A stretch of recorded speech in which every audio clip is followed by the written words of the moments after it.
Fwy balla éide goig go craobh chail daras a chéile an líana agus níos bíidir na giat le canis lein.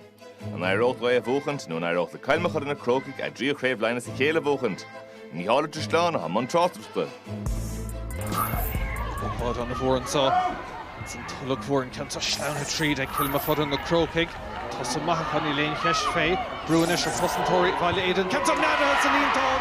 Tá cúil luach an son ag Ava Rutledge. Sorry tar fad an son. Cúil maith tús na himmartha. Seachú na ríostríd.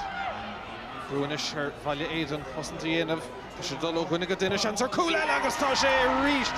Imisteach sa líontán Michelle Davern an tamsa. Tá cúil luach an son. Baile éide féhrú an pass dultar stré an son. Seachú na ríist Kate Murray.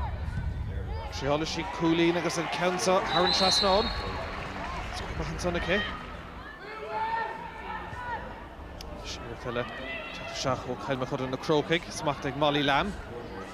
Seach sí imle Carnoga tá deise an lán tosí a rís Michelle Davern an tarna cúlacha siúd agus an cartá dhéanamh sa chéad le ag na crocaig.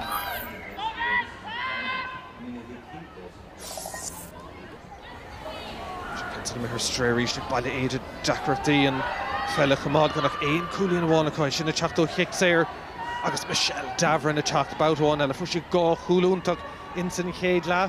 Breweries tan ceantan ag Turlings ar imime le Carnoga agus ag a deire críicna sa líontán. Grace Cos ag críicnú an carú cúil an son agus seansanis ag baile éide dar nó tá siad gabhann roinnt imirthirí móra de héidir Grace Clifford, Aoife Clifford agus Ruth Sargent agus seansan son ag Misha McGee sin Haran Trasnán. Chéad scór ón immert. In áirí ra seo lá Kilmacud na crocaig. Adó Gerrig Shaitan ní léon cheis fé Kilmacud na crocaig. Van Rova ag glithe canis lein.